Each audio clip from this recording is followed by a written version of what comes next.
Introduce the partners that are here with us tonight. First of all, I wanted to thank you for being here. We've wanted to schedule this meeting for quite some time now, and we appreciate that everybody has had the patience until we are able to schedule together with the Federal Railroad Administration, the port, and Genesee & Wyoming, which operate the railroad.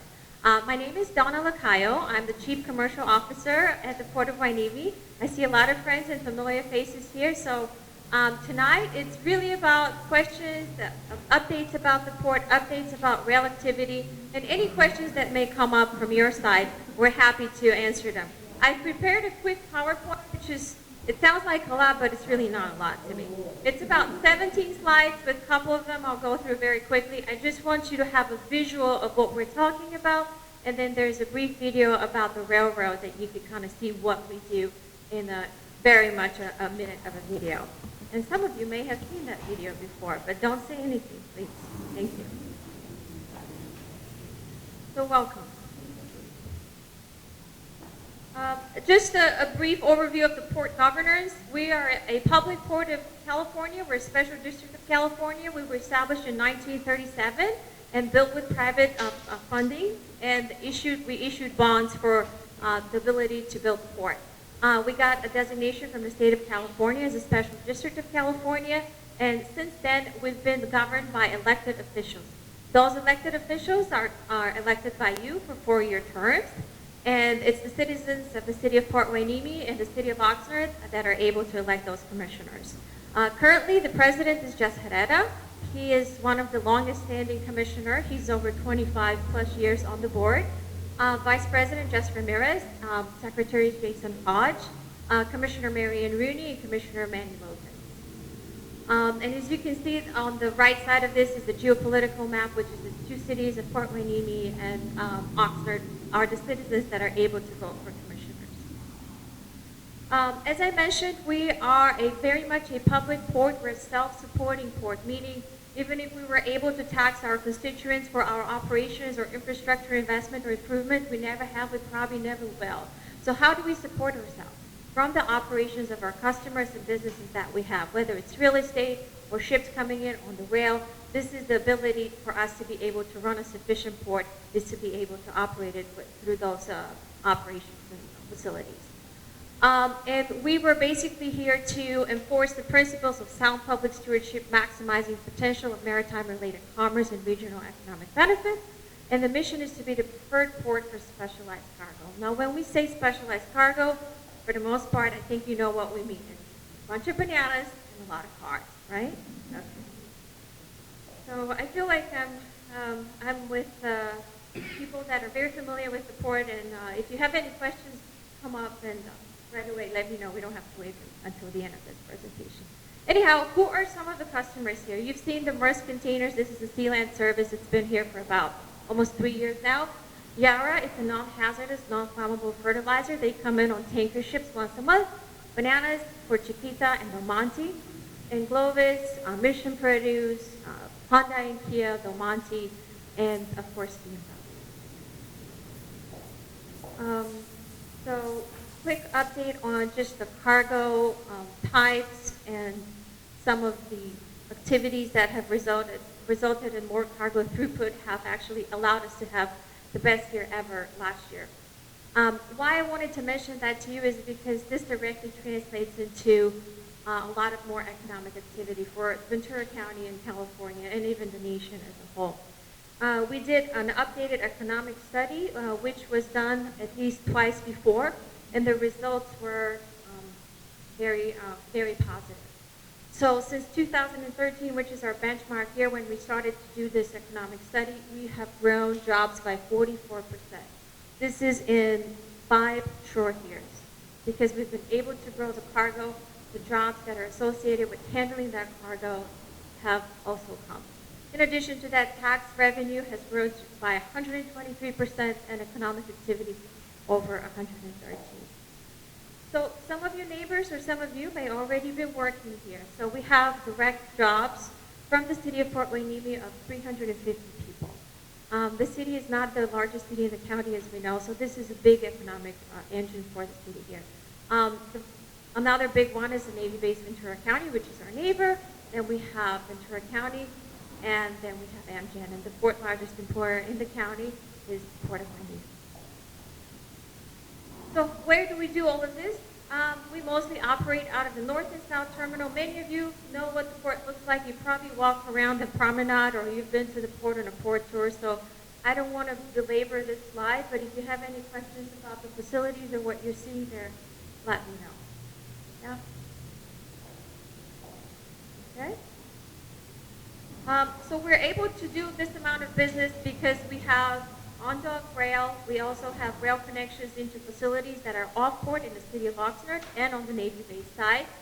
And that's why we're able to move more cargo. So a lot of the acreage that's associated with the port, even though the port is only 100 acres, is actually off-port, meaning facilities like BMW, for example, have invested in the city of Oxnard into 30-plus acres of their own facility. They're paying taxes to the city. They're hiring people from here. And that's how we're able to do all the business that we do. That's why you see these convoys of cars going down Port Miami Road, going into the facility to get processed. Okay? So this is our basic extension of the port off-port. And this is why we're here today, mainly because of the railroad. So this is the infrastructure of the railroad. Some of you may already have the slides, but we have two main North Spur and South Spur, basically railroad tracks. The Port of Hueneme owns the railroad. It is operated by Genesee & Wyoming, and we have Derek Gooch, the sales manager for Genesee & Wyoming today. And apologies, I just realized I didn't introduce my partners here today. So let me take a pause and do that. Let me pass the microphone to you.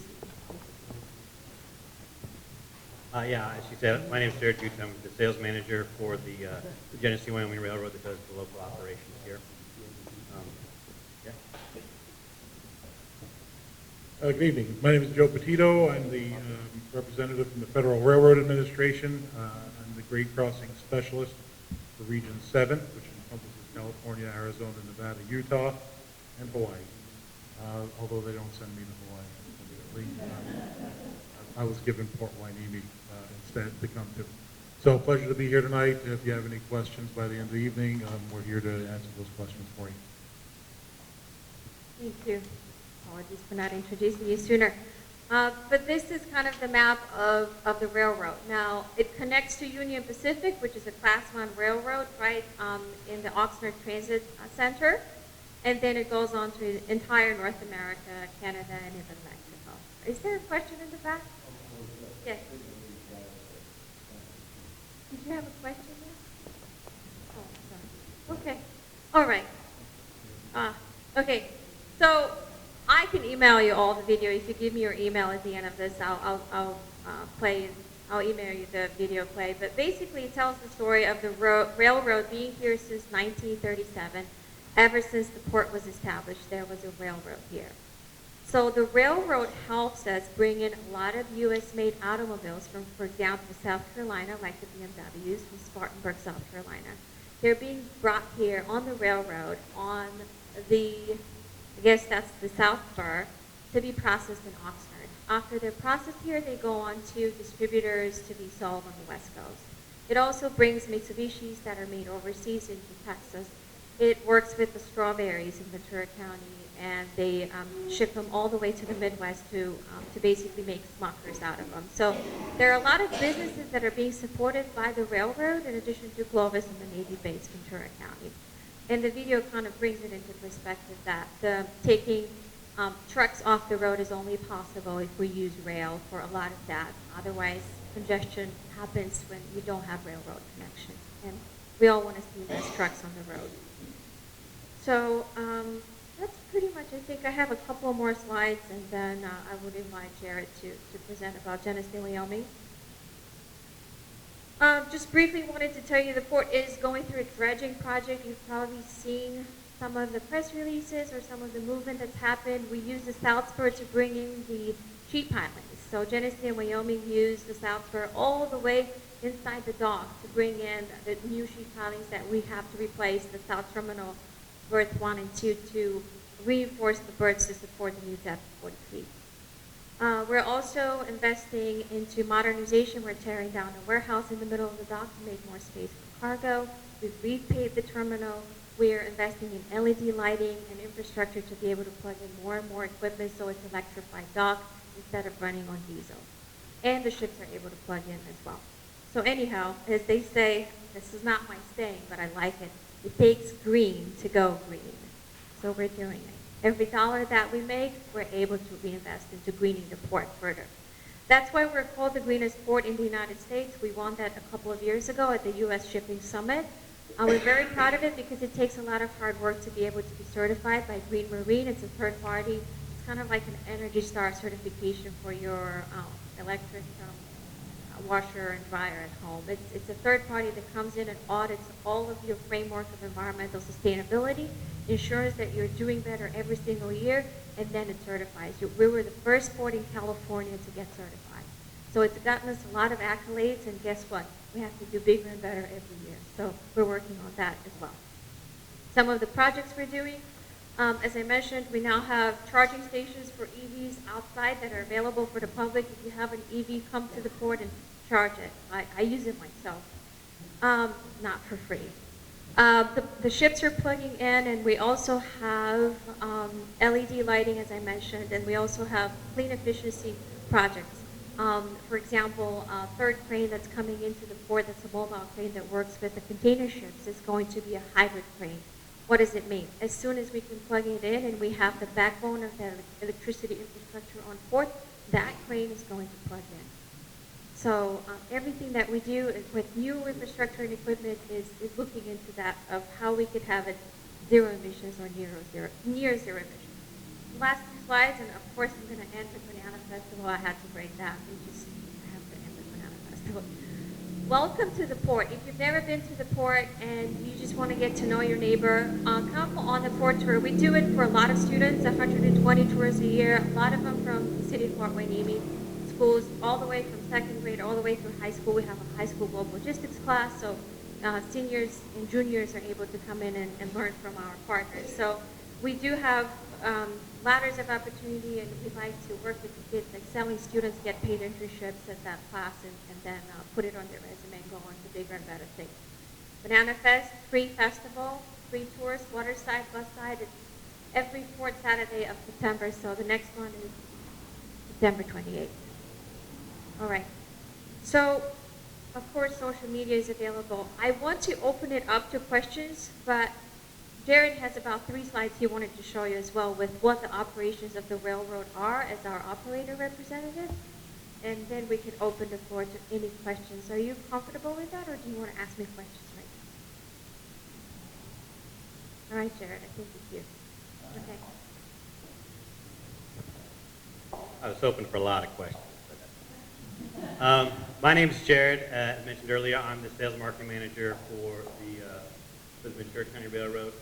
I apologize. Our operating manager, Matt, was supposed to be here. He couldn't make it, so they sent me. Matt's a lot smarter and better looking, but he's stuck with me. But I'm happy to be here because I live in Phoenix, so it's 110 degrees where I live, so it's always nice to come here. I can take pictures of the ocean so my kids see what's water. So we run the Ventura County Railroad, and you can see we interchange, as Donna mentioned, we interchange with the Union Pacific. So just so you're aware a little bit how the railroads function, the Class 1 railroads like Union Pacific, they're the big ones. They cross the country, and they go from point A to point B, and they do the long. There's about 7 or 8 of those in the U.S. There are hundreds of small regional short lines such as ourselves. What we do is we take the cars from Union Pacific, we deliver to the customers, we work with the customers, we build the trains, we bring it back to the Union Pacific, and then they take it across to wherever it's going to go. So that's kind of our role and what we do here. So a little bit about us, the Ventura County Railroad, we did about a little over 7,000 carloads last year. That's about a 20% increase from the year before, so there is some growth. Most of that growth was over on the west side, over in the Navy base, but we have had a little bit over here. As I mentioned, we interchange with the UP. The majority of our business is autos. Probably 6,000 carloads of that stuff is autos. So you'll see a lot of cars going in and out. So that means most of our business, we do some in the Navy base, but a lot of it is right down here off Hueneme Road, where we interchange with BMW, where we interchange with, or we serve BMW, we serve Mitsubishi. So we're down here quite a bit. We have a couple other things that we do. We do some lumber, paper mill is right down here. We work with them. So we do have a lot of customers down there. So our parent company is called the Genesee and Wyoming Railroad. They own about 120 railroads worldwide. We are the largest operator in Australia, second largest in the United Kingdom, but we have a bunch of short lines here in the U.S. So we have a mix of everything where we do the big operations and we do little operations. But it's a company that's very, very focused on railroading, on transportation.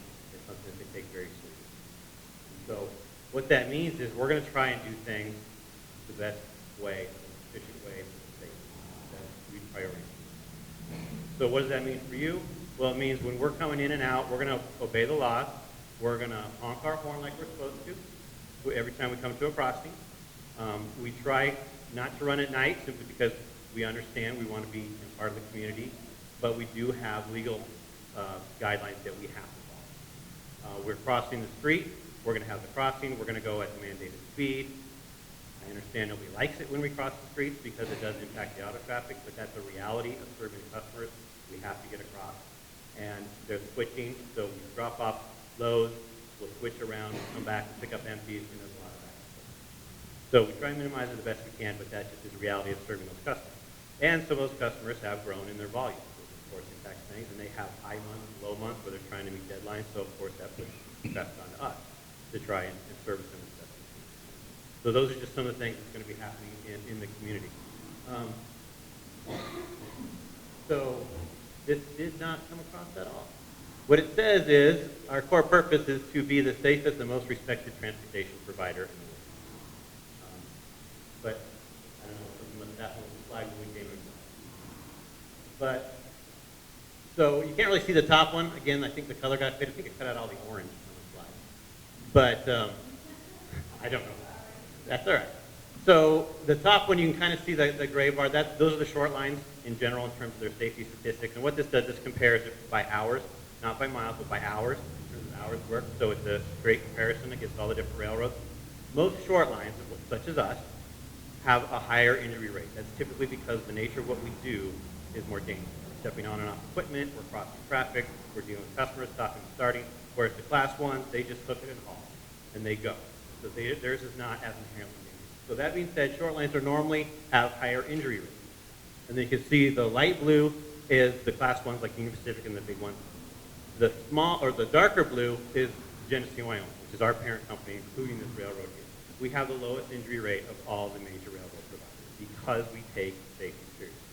That's important for you guys because we are very heavily invested in the community. We want everything to be safe. At the end of the day, we want everybody to go home. That's very important. So we're going to do things the safe way every time. And then my last slide here, this is just kind of an overview of where our tracks go through your communities. Again, you can see down here where we've got over on the lower right, that's where we service. And if you've got the handouts, you can see it in there a little bit better. But that's where the auto customers are, where they process the automobiles. That's where a lot of our traffic is. And I think that's the area that we're talking about here. So, but one thing I do want to point out is we do utilize the tracks all the way to the port, not very often, but they are active tracks. So just be aware. As I was driving by earlier, I saw a ton of people walking down on the tracks because they just assume they're out of service. So that's just something we don't use them very often, but like the Banana Festival, we bring out the booth so we can do an Operation Lifesaver to help everyone learn what the railroad does. Occasionally we'll have traffic coming out. So that is something to be aware of. They are active tracks. They have been active tracks for 80 plus years. So that's just something to be aware of. And I think that's pretty much all I had. No, I wish there were. That would be great. Maybe that's something we need to look into.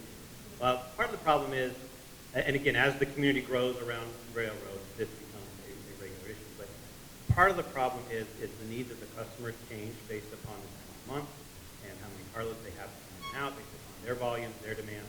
So there isn't necessarily a set schedule. Now, we try and come to work at the same time, but sometimes we're going to the base first, sometimes we're coming down here first, sometimes we're interchanging with the Union Pacific first. So it's just going to vary based upon the needs of the customers and what we can physically fit in that day. Air Resources Board in California. air resource agencies in the state and in the nation are pushing businesses to use more rail wherever it's possible, and that is to reduce on emissions from the trucks. So every train that we see is removing, was it 500 or 600 trucks off the road? Every rail car is 4 trucks off the road. So what's happening is more businesses are looking into more rail. Regardless if the economic activity is going up or down, if more businesses decide that they want to use more rail because those are initiatives that they're working on and being greener, then that's a mode of transportation that's going to be chosen, regarding of the dollar signs. It's for reducing of emissions. So, I understand that you're just as much as a customer, as a revenue customer from the port, you're a community customer. We totally appreciate that, and that's how we view you as well. That's why we're here. So as far as the timing of the rail, the reason why it's not on schedule, it's not like a passenger train. It's not on schedule because there are different needs within labor, within their crew, within customers' inquiries, and also the Navy is using the railroad off the Navy base. And the Navy is moving sensitive cargo and different project cargo, and that is something that they have the right to do, and that's why they have that infrastructure on their railroad. So unfortunately, a schedule is not something that we may be able to provide. And just to elaborate on that, yes, we have customers that aren't necessarily, depends on how many carloads they have, so when we show up, they're not ready. We have to adjust our schedule based on theirs. And then like last month, I don't know if you guys noticed, but there were 3 50-car unit trains of Navy equipment. There was tanks, Humvees, Navy equipment going to the port that was loaded on ships to go overseas. I don't know where they went, but that kind of stuff is going to happen. That interrupts all the operations.